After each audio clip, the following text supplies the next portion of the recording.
All right, listen, why China is not an example of a communist or socialist success. This is actually crazy because a lot of people do use China as an example. Like, oh, look, everyone's happier in China. So people actually make that argument, by the way. Like, actually. So, yeah, why don't we check this out?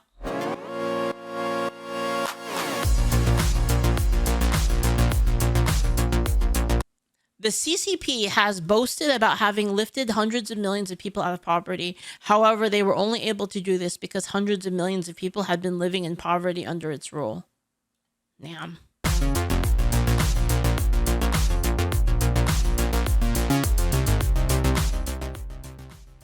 Hey, internets. There has been What's a up, very Mentis? interesting narrative. I actually got my Mentis hat, by the way. Next time I do a desk stream, I'll show it to you guys.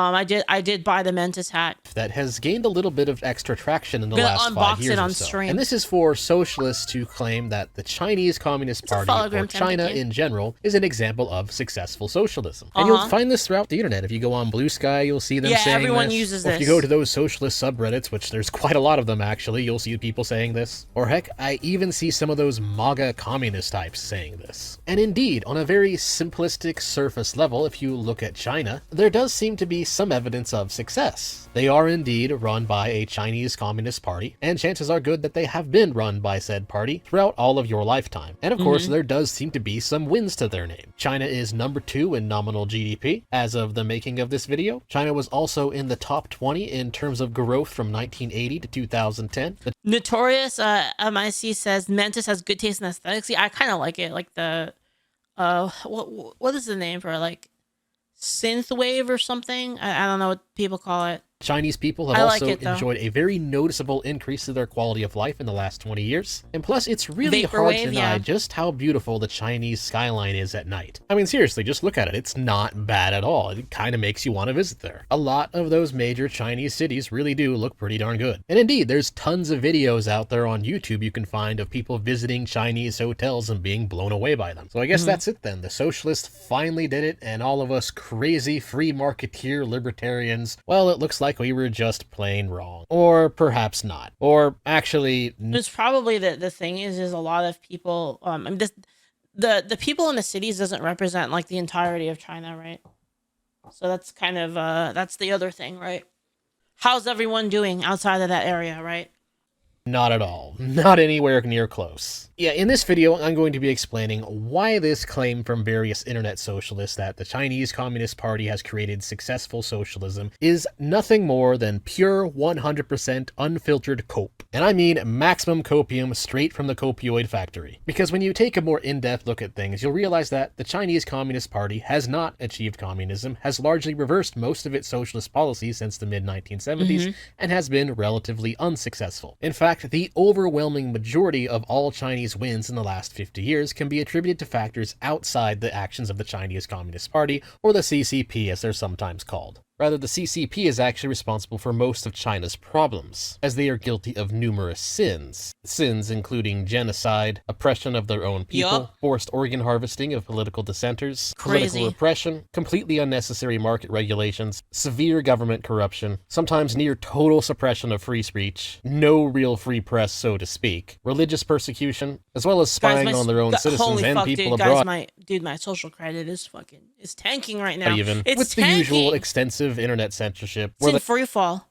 They actually will punish their own citizens for just criticizing the COVID CCP. economy over here. Speaking of bad actors spying on what you're doing online, this video's sponsor is private internet access. A lot of people unfortunately still don't quite understand why you need a VPN while using the internet. And it's often the same old fallacy of thinking that if you aren't doing anything wrong, then you don't need privacy. Yeah, no. This mentality will trap you in the mindset that it's perfectly fine for government and hackers to be able to effectively stand behind your back and watch everything you are doing. The reality is, whether it's those hackers trying to steal your identity, your credit cards, your passwords, and other personal data, or the surveillance state or copyright trolls, a VPN remains the best way to protect yourself from these problems at a cost that is significantly less than the danger of using the internet unprotected. Private internet access solves the problem for you by using RAM-only no-log servers and top-of-the-line encryption to mask your IP online and stop potential bad actors from stealing your info. Not only are they a top-quality VPN, but their app is stable, user-friendly, and available on all of your devices without limitations. PIA also comes with excellent downloading and upload speeds, tons of security features, and one particular favorite is that it is very streamer-friendly. They have servers all over Nice. the world you can choose from, and many of them are optimized for Netflix, Hulu, Amazon Prime, HBO Max, Disney and Paramount Plus, etc., etc. And you can use PIA to unlock the geo-restricted content on streaming services, allowing you access to a much wider variety of movies and TV. You know what I will say though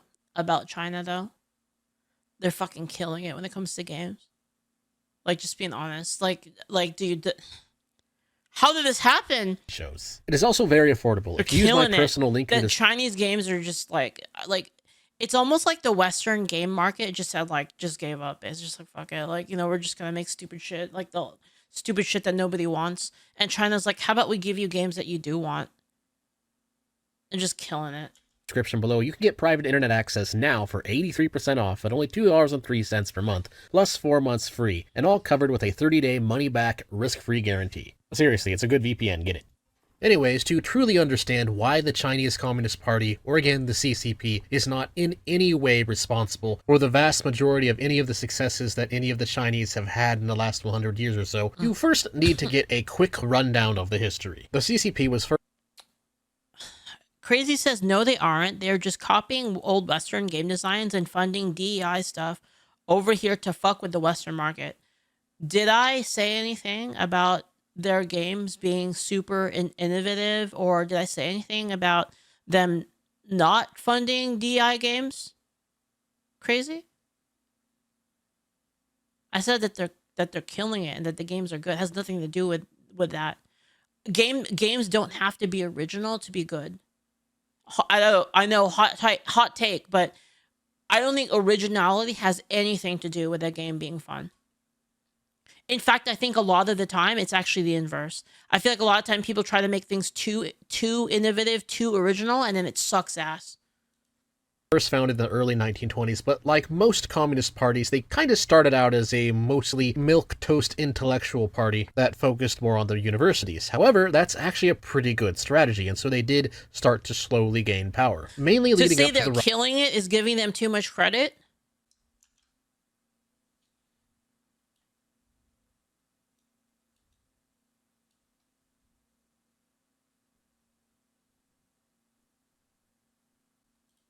rise of Mao Zedong. Now, Mao was not one of the core leading founders of the CCP. He's just the most famous because he oversaw the CCP's transition from a simple political party to the leading party in control of the Chinese government, as he is the man that is often seen as responsible for the victory of the Chinese Communist Revolution and the dominance of the People's Liberation Army from October. Oh boy, Gunnar Gacha games? Oh, okay, I'm sorry. Like, I guess you'd rather be playing what? Like, Clash?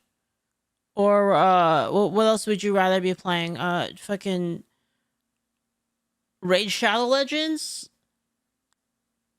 You want Assassin's Creed Shadows? Concord? What do you want, bro?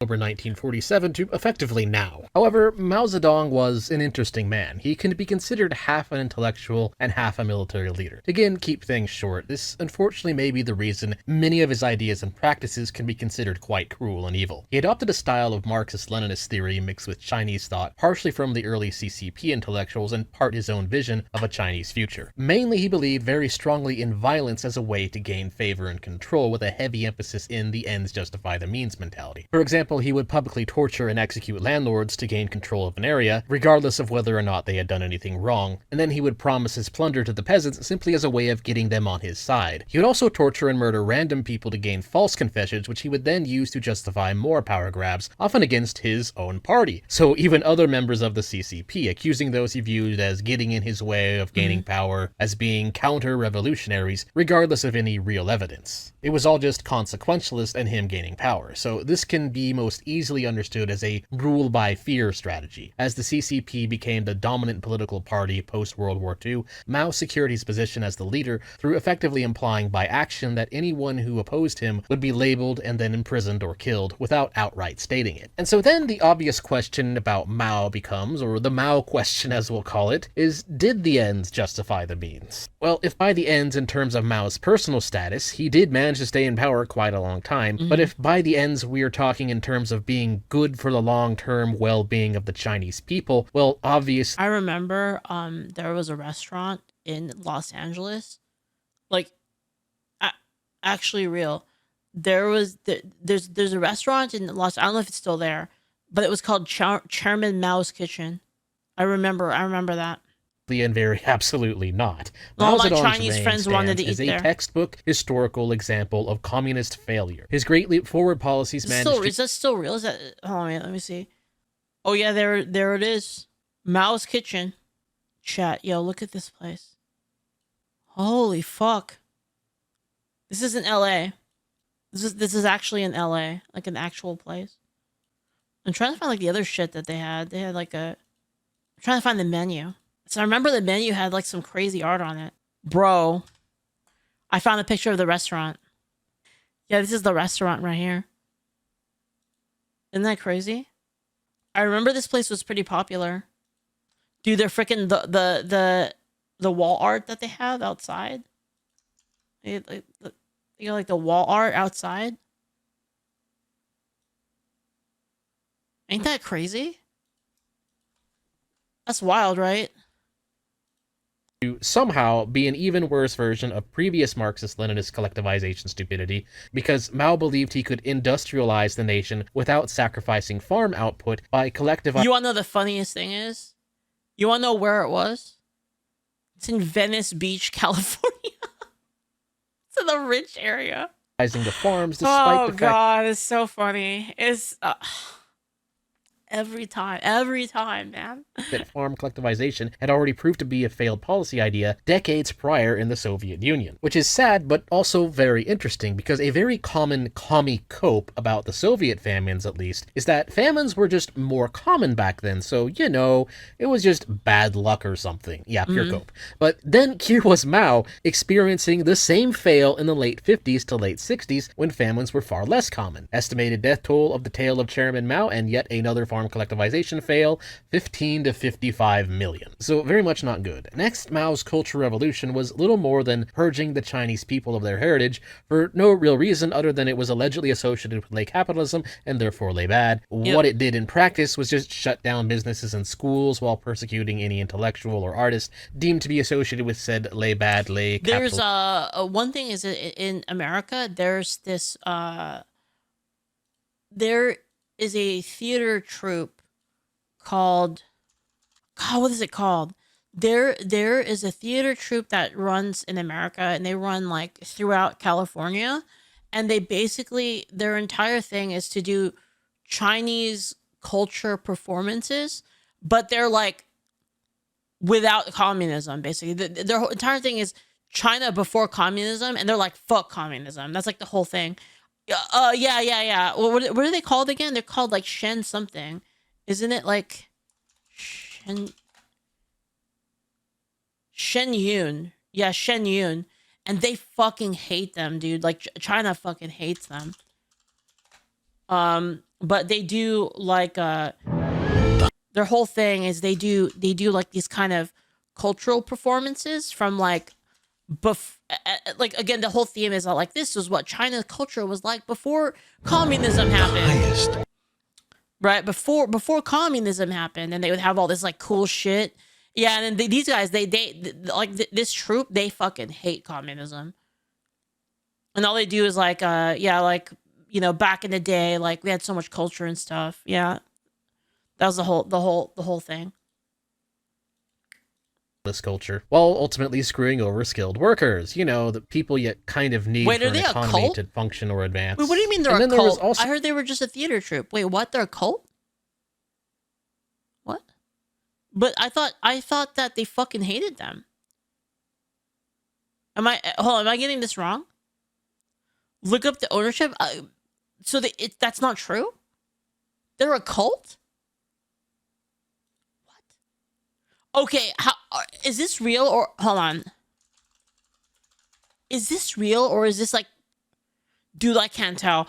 Is this okay, guys, hold up. Okay, guys, when I look, guys, hold up, chat, hold up. When I look up Shen Yun cult, you want to know what the first thing is? The first thing is facts about so-called Shen Yun cult. It is a cult that seriously harms society and violates human rights. They're a cancer to body of modern and civilized society. Do you want to know the website?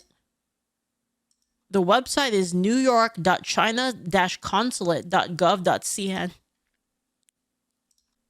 Oh, man. So the general issues of unrealistic quotas into the Chinese economy under Mao. One of the biggest problems with communism is that it tries to centrally plan economic output that would, in a privatized system, be handled by incentives. To try and get around this, a communist regime will often use quotas to incentivize people to act instead. This is because there's a kind of a problem here. To get someone to do something for you, the only two consistent ways anyways, are to either reward them or to punish them. And because the rewards that come with privatization under capitalist economics are deemed in this system to be les bad, this means communist regimes, in practice, must threaten those who fail to meet their quotas. And then when those quotas make little to no sense whatsoever, which, considering the knowledge problem of central planning, they generally often do, since communism destroys the very thing that allows an economy to have any way to know what a realistic quota even means in the first place, the result is that the people who are forced to live in this kind of system are forced to do these really weird, extremely irrational things, like melting down their... Like somebody said in chat, it actually is possible for them to actually be a cult, but then also be against communism. It's also like they can be simultaneously true. Yeah. Tools for steel in order to... The result is that the people who are forced to live in this kind of system are forced to do... Yeah, what Nitronome said. Yeah. These really weird, extremely irrational things, like melting down their tools for steel in order to meet unrealistic steel quotas, or falsely accusing... I'm just saying it's interesting that that's the very first search result, right? If you search Shen Yun cult, that's literally #1. That page that I sent you. Their neighbors of cattle theft in order to avoid punishment for impossible grain quotas, or other false accusations, or other bizarre excuses that ultimately resulted in very low trust society. And then for the grain and other goods that were produced, where they were the problem is that if you force like quotas, the problem with quotas is it's hard. Like, the best motivator to create more things is incentive, right? And the incentive of prosperity, basically. Which is what capitalism gives you. Capitalism gives you an incentive to like do well. Not always a good thing, right? Like there's also people that take that to a evil level, obviously, where they'll do anything to get ahead. And you know, they'll cheat, they'll lie, they'll do whatever to get ahead. You get shit like tetraethyl lead guy, right? But it is a good motivator for people. Wrought with inefficiency and poor planning, usually resulting in more resources being put into cities while the rural peasants starve to death. Yeah, so much for that lie that the peasants were sold during the communist revolution, that they would be the ones in charge and that they would be the ones owning the land. The result of all these failures is that China under Mao enjoyed an almost near zero economic growth. In fact, around the time that Mao Zedong died in 1976 and thus was no longer chairman of the Chinese Communist Party, global poverty was estimated around 1.5 to 2 billion, with the number of Chinese in that poverty bucket being somewhere around 700 to 800 million. In other words, Mao's economy was such an epic and colossally pathetic failure that roughly half of all global poverty existed purely in China. Which then brings us to the first major commie cope that needs to be refuted in regards to China being allegedly successful socialism. Brick Puppet says tetraethyl lead guy is that the Captain Planet villain. It's the guy who basically lied to everybody and said that tetraethyl lead is good. He probably killed more people than Hitler, to be honest. Or successful communism or whatever, which is one I actually already covered a long time ago in my video on the Gravel Institute. From the late 70s to the early 1990s, China was the country that had the greatest reduction in overall global poverty, and leftoids, alongside the Chinese Communist Party propaganda division, will cite this as proof of socialist success, which of course is completely insane for two very simple reasons. The first of which is of course the fact that China would be the only country that could reduce most of global poverty at that time, because half the global poverty was in China. So it's a very, very weird thing to brag about. It's like a person with a 20-foot high, 5-ton pile of trash in their backyard who finally gets down to cleaning it, then bragging that they were the one in the neighborhood who cleaned up the most trash. I mean, True, yeah, sure, technically, very pedantically, yes, congratulations to you, I guess. But of course, on a rational, realistic point of view, this is a very, very stupid argument to make. And the second reason is, of course, the question of how how China managed to reduce so much poverty in their country. Because back then, China had a poverty rate of over 80%. And today, in 2025, using the same World Bank data system, the Chinese poverty rate is now under 1%. So yeah, it's a pretty big cleanup, but again, a very big pile of trash. So how did they do it? Well, here's the thing. They did it by reversing most of their socialist policies. Under Mao, things like privatization of farms, for example, and industrialization was effectively banned. And so while the CCP was still in charge and still the dominant governing authority of China, they started to be communist effectively in name only. So for example, the HRS allowed farmers to lease land and then sell their surplus produce in markets, thus allowing effective privatization of the agricultural industry. And so Mao's collectivist policy So they just kept the name but did everything was effectively differently. dismantled around Got 1978. it. The CCP then allowed private businesses in rural areas to operate again, which had a result of, to no one's surprise, returning trade and manufacturing to the area. The CCP also had a bunch of what you'd call state-owned enterprises, which they then started to privatize in the 90s. And this pattern just kind of went on and on. They started allowing foreign investments, started reducing taxes, adding tax incentives for even less taxes, and they also started adopting kind of strategies that you see in more neoliberal countries. So for instance, using the taxes gained from the newly privatized industry and then using those taxes to fund education and infrastructure, which is effectively the same thing that the United States does, even though the United States is historically and generally considered to be a capitalist country. When you look at things a bit more in depth and what China has done in the last 40 years or so, they've actually adopted similar strategies as what the United States adopted with the New Deal. In other words, adopting a mixed market economy. This then brings us to the next commie cope to be refuted. Yes, Reddit communists will unironically try to argue that communism is compatible with the free market. I wish I was joking. Wait, what? Now, to be honest, this is one case where it's really hard to tell the difference between the useful idiot communists and the unironically evil communists who are lying and know that they're lying. This is one of those things that can definitely just be a case of pure gaslighting. But Wait, actually, communism is when free market and free exchange is when. Wait, actually, communism is when free market and free exchange. it's common enough of a cope that it does need to be refuted. No, communism and socialism does not allow for a free market. This argument can only be made by equivocating on the definition of socialism and capitalism. And so this refutation has a long answer and a short answer. The long answer is that you should go read Hans Hermann Hoppe's book, A Theory of Socialism and Capitalism. It always goes out to Hoppe all the time. In-depth understanding as to how insane this argument is. But of course, you're watching a video with the entire purpose being that you don't have to read a bunch of books to figure out these things. You know what? Exactly. Thank you, Mentis. Thank you. So here's a quick rundown short form answer. God bless you. All systems of economies can be broken down into two archetypes, socialism and capitalism. And all those economic systems can effectively be explained as combinations of those two types. Yep. Socialism being collective control of the means of production, which thus necessitates the interference of private individual property rights and the free exchange of goods and services. And capitalism being the system characterized by the private ownership of the means of production and not interfering with any kind of free exchange. And so when a communist says that you can have a free market and communism, well, that's not actually true, at least not to any kind of meaningful extent. I mean, sure, there is such a thing as market socialism, but that's just an example of a mixture of the two systems. They're not a binary. They're just different directions that an economy can go, and pretty much every single country is a mixture of the two in one way or another. Yeah, and this I mean, we have the same thing with like like social welfare systems and like how certain like public utilities are like kind of owned by the government, right? Kind of brings you to the question, okay, well, how do you understand whether or not an improvement of an economy was done by socialism or capitalism? And well, that's again by understanding things more in terms of what is a socialist policy and what is a capitalist policy,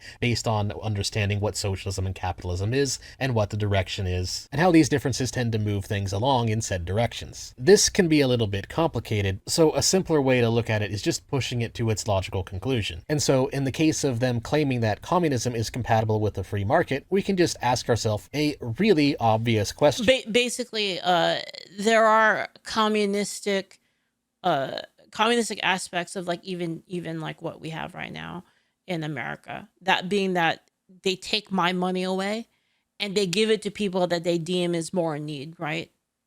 They do that, right?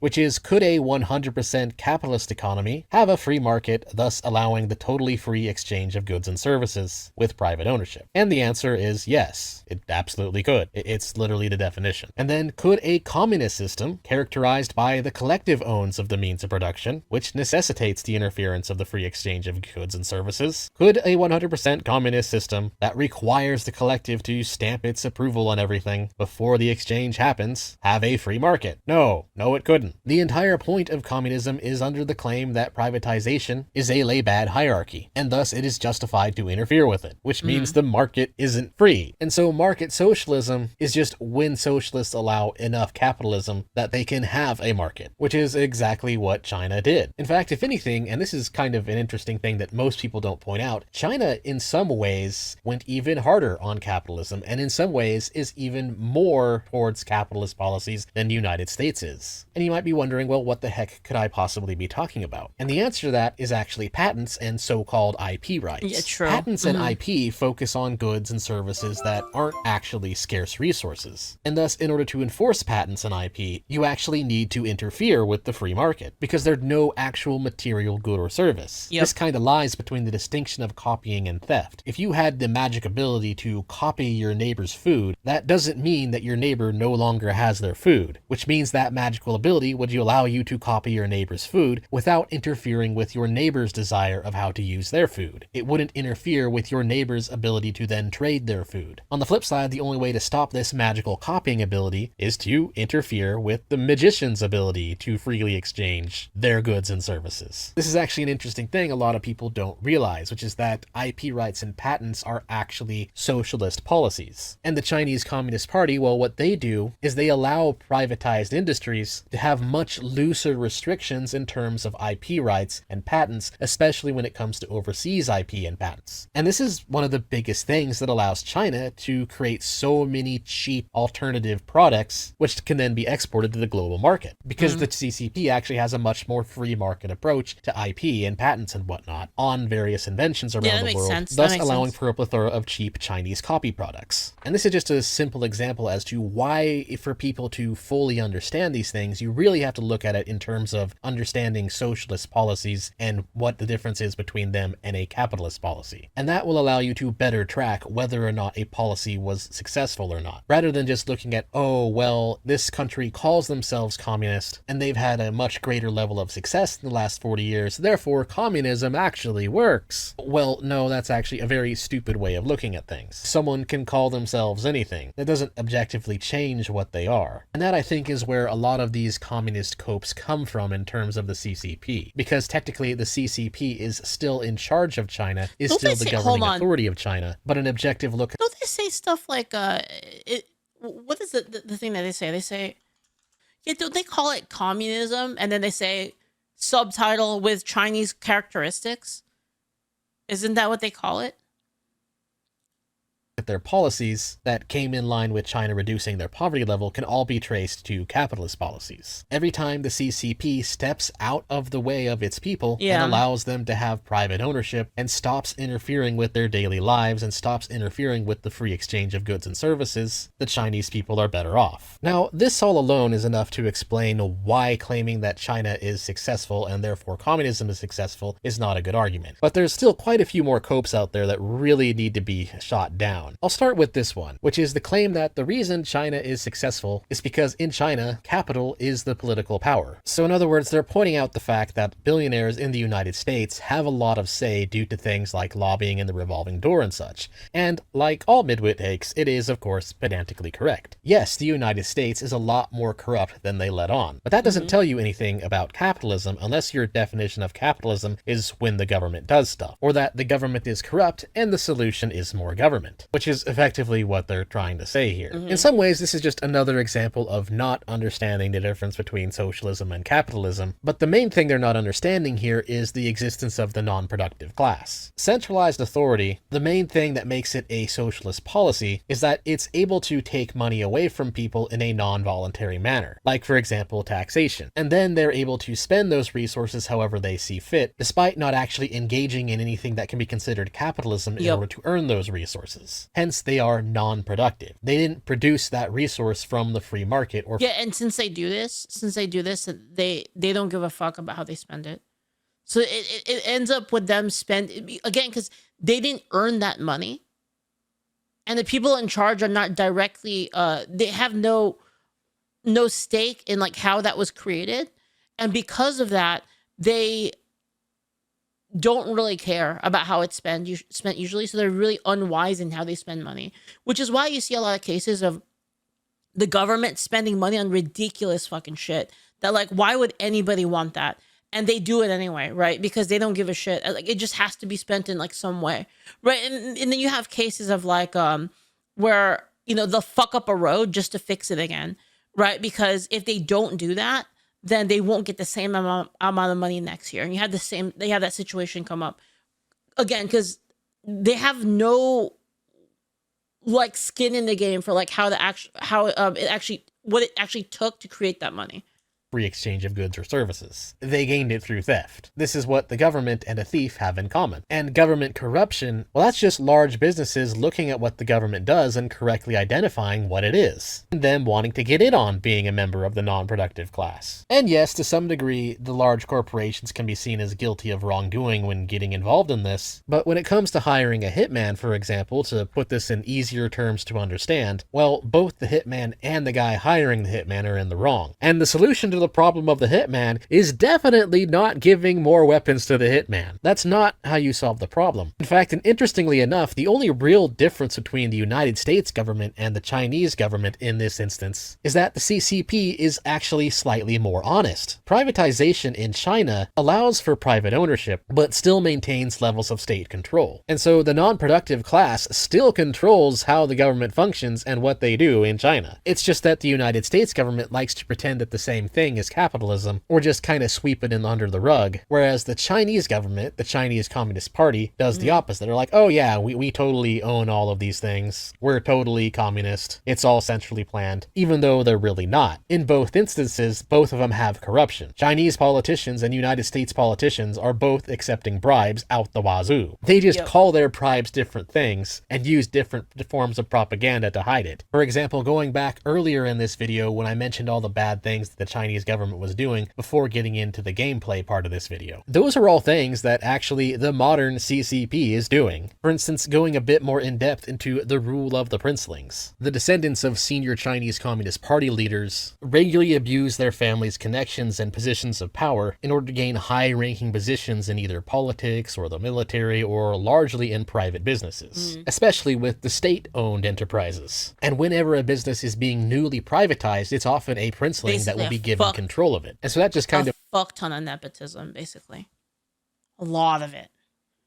Highlights how silly it is to use China as an example against United States government corruption. China is actually one of the simplest pieces of empirical evidence that we have that the solution to government corruption is definitely not more government, because you end up with the same corruption, it's just more directly tied to top political families. So the difference here is that with American-style corruption, you have mega corporations bribing the state for legislation that is favorable to them at the expense of the rest of the economy. And on the other hand, with CCP-style corruption, you have a state-owned enterprise that has been privatized, but still owned by CCP family members, while the CCP passes legislation that is favorable to them at the expense of the rest of the economy. Somehow, in Tanky's smooth brains, the former is considered the evil capitalism, while the latter is considered a communist win. It's absolutely ridiculous. These are the kinds of low IQ takes that a person has when they have absolutely no understanding or comprehension of power dynamics whatsoever. And honestly, going through a lot of commie posts about this, a lot of commie copes, is that I've noticed a lot of them just really have dichotomy brain. I've seen this in a few people, especially since starting my channel. People see corruption in the West, and yes, that corruption definitely exists, but then they get this kind of faulty assumption that because the West is corrupt, then that means non-Western nations and non-Western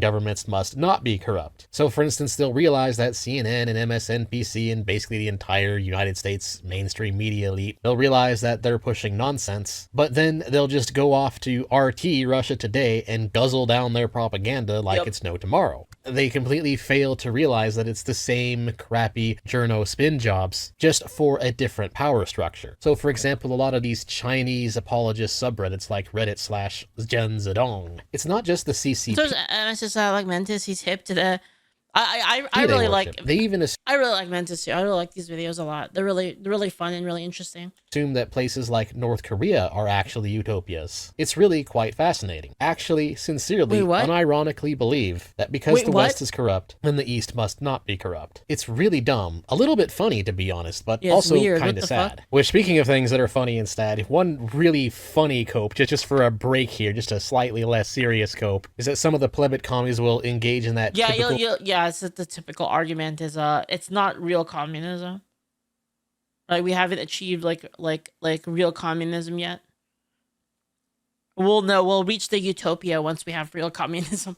Silliness where they try to say, oh, well, there's a difference between socialism and communism, but not really. And these people will then say, oh, well, China isn't communist, but they will be communist in the future. Like this picture right here. None of these societies were communist. They were socialists and trying to achieve communism in the future. As if it freaking matters. It doesn't. It really doesn't. This is such a silly cope whenever they do this. Oh, well, it wasn't a communist failure because they didn't actually achieve communism. Imagine making this argument for any other failed idea. Oh, well, you can't say that our rocket that we designed for going into space didn't work because it's technically not a spaceship unless it actually makes it into outer space. Yep. And so because our rocket exploded, it can't be considered a spaceship, and therefore you can't call it a failed spaceship. Our design can only be considered a failure if it actually makes it into outer space. Otherwise, it's not a spaceship. No, seriously, that's how these people sound. To any socialists and communists out there, to any tankies out there, I just want you to know this is how you sound to any rational person when you make arguments like this. Pure 100% unfiltered cope. Most of their arguments really do just kind of boil down to the fact that the CCP still calls itself a communist party, while deliberately ignoring what the party actually does to change its ship around. Right? Which is funny, because communists do tend to get really pedantic over the definition of communism. Except for, of course, the instance of China. In some ways, all you really have to do in order to refute all of these bad takes is to just point that out. I could go into all the silly and wrong things that Hinkle has stated about China, but in this case, I don't really have to, because the post right below what he said does it for me. Ah yes, China, home to a massive state apparatus and the second highest number of billionaires on earth. Truly the perfect proof that communism, a moneyless, classless, stateless society, work. Wait, and really, in some ways, that's kind of all you have to say. Yep. Communists are so obsessed with defining communism as just that, and saying that unless it was a moneyless, classless, stateless, magical utopia prancing unicorns, post-scarcity society, then you can't say that it was communism and can't say it didn't work. Unless, of course, if we're talking about whether or not the CCP's policies in the last 40 years or so were communist or not. Then all of a sudden, by some mysterious force, the commies drop that line from their argumentation. It's really a mystery. I just can't put my finger on. So I said, if I understand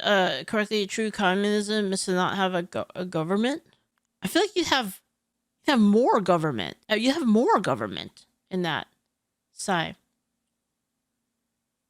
Why they would? Because it's like basically you're talking about them having full control of everything. The government do this. Also, another thing that like basically public versus private, right? So it's basically everything is owned by the masses, essentially. So that would be like the government, basically. People don't consider is the Chinese people themselves. For example, in GDP per capita, China is still lagging behind. 13.6k in nominal GDP per capita, or about 29k if we're going by the PPP method, which does, suggest that they're catching up. But what people don't really also consider here is Chinese IQ. Now, there's arguments that Chinese IQ is inflated due to various reasons, but most likely it's not as inflated as certain people would like to believe. And so there's China sitting at number 5 in average IQ, which is interesting considering their GDP. This makes China the only country in the top 5 in general intelligence scores that has a GDP per capita below 50k. And from this data, we actually see the biggest tell that claiming China is successful communism is in fact nothing more than pure unfiltered cope. Because number 4 on that list is Hong Kong, and number 2 is Taiwan. That's very interesting, isn't it? Because the thing is, at least from a demographics perspective, Hong Kong and Taiwan are both effectively still Chinese. The main difference, though, at least in modern history, is that people from China fled to these places after the CCP gained power. And while there's a lot more to their history, this is why they fucking hate Taiwan. The TLDR is that these two places ended up with Chinese people running under significantly more capitalist policies, which means that it's actually just objective, obvious proof that the CCP is unnecessary. It's effectively proof that any Chinese people's success, whether in China or outside China, is in spite of the Chinese Communist Party, not because of anything done by the Chinese Communist Party, which sadly may explain why the CCP engages in good thing I'm never going to China. Holy fuck, they're gonna kill me, bro. Of the people of Hong Kong and Taiwan so much, because the CCP probably realizes that their existence and their success is proof to the rest of China that nobody needs the CCP. Whenever the Chinese Communist Party tries to get in people's way and interfere with the voluntary exchange of goods and services and interfere with the market, they have always made it worse. Every single time. And so while it is true that China has gained some success in the recent few decades or so, none of that is from the CCP. And so the history of communism in China is therefore a history of humiliation, failure, and of course 100% pure cope. Anyways, that is all I have to say on this matter. Thanks for watching. Please like, share, comment, and subscribe. And if you want to support my content, you can do so on Ko-Fi, Subscribestar, or by buying some merch, or again by checking out today's sponsor, Private Internet Access. Thanks again for watching. Till next time. Guys, I bought this Fumo hat. He has like a Fumo hat. Hold on, let me see if I can find it. He's got a Fumo hat. I bought one of these Fumo hats. I'm gonna open it later. Like I'm gonna unbox it later on stream sometime. But I'll link you guys the video over here by Mentis. I really like Mentis' videos. Very, very interesting. Really, really fun to watch. And you guys really try to give if you're on your PC, if you're not watching on like a TV or something, you're on your PC, please give the video a thumbs up by Mentis, so that it can get shared to more people.